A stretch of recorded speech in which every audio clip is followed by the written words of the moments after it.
পৌরসভা এবার থেকে বাঁশ নিয়ে দাঁড়িয়ে হেলাবাড়িকে সোজা করবে। আপনাদের আইনটা জানতে হবে। পৌরসভার আইন হচ্ছে যখন কোনো বাড়ি প্ল্যান জমা হয় তখন এলবিএস বা ইঞ্জিনিয়ার তারা দায়িত্ব নেয় যে এই বাড়িটার রক্ষণাবেক্ষণ তারা, যারা এখানকার এনলিস্টেড ইঞ্জিনিয়ার, এবং তাদের ডাকা হয়েছে, তাদের শোকজ করা হয়েছে যে তোমার তত্ত্বাবধানে কি করে বাড়ি হেলে গেল। এটা আমরা অলরেডি, যেহেতু এখন হেলা বাড়ি নিয়ে এত ঝামেলা, এটা আমরা একটা ডিমোলিশিং অর্ডারও দিয়ে দিয়েছি।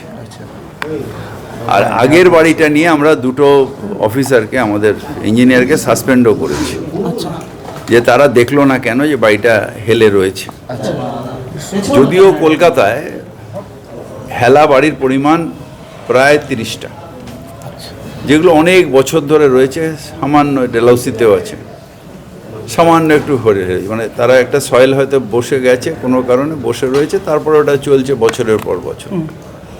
কিন্তু হেলা নিয়ে এত হই হই করার দরকার হয় না, কারণ ইঞ্জিনিয়ার থাকে। আর এটা তো নির্মীয়মান বাড়ি, ন্যাচারালি ভেতরে কী আছে না আছে ইঞ্জিনিয়ার দায়িত্ব নিয়েছে, যিনি তার দায়িত্ব এটা, নাহলে কর্পোরেশন তাকে জবাবদিহি করবে। হিয়ারিং হচ্ছে, হিয়ারিং হচ্ছে। আর এই 99 নম্বর ওয়ার্ডে কি শোকজ না সাসপেন্ড করা হবে? না না, শোকজ করে। কিন্তু আপনি আগের দিন বলছিলেন যে 15 দিনের মধ্যে এটা হয়েছে, তাহলে সেক্ষেত্রে কি ইঞ্জিনিয়ারদের দোষ ছিল? তারা সেই রিপোর্টটাই দিক যে আমরা জানতাম না, বা সেই সময় ওর ওই যে যেটা 15 দিন অন্তর অন্তর একটা রাস্তা দিয়ে রোস্টার, সেই রোস্টারে আমি সেদিন ছিল না, 15 দিনের মধ্যে ওখানে রোস্টার হয়নি, সেটা বলুক।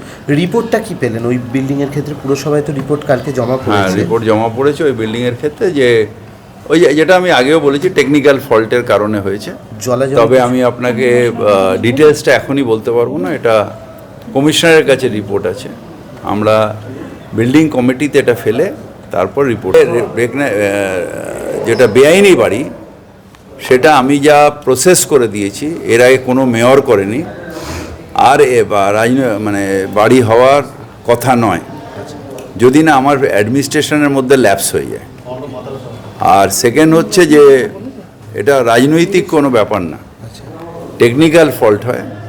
যেরকম আমরা একটা বিল্ডিং রুলস পাঠিয়েছি নবান্নয়, ওটা বিভিন্ন ডিপার্টমেন্ট ঘুরে ঠিক হবে, যেখানে আমরা ছোট বাড়িকে অফিসিয়ালি স্যাংশন দেবো। কেন ইলিগাল 1 কাঠা 1.5 কাঠা বাড়ি, সেই বাড়িতে যা ছাড় বিল্ডিং রুল অনুযায়ী, সেখানে 4 ফুট 4 ফুট 6 ফুট পেছনে, তাহলে সেখানে একটা খাট পাতা ছাড়া আর কিছু হবে না। সেইগুলো যাতে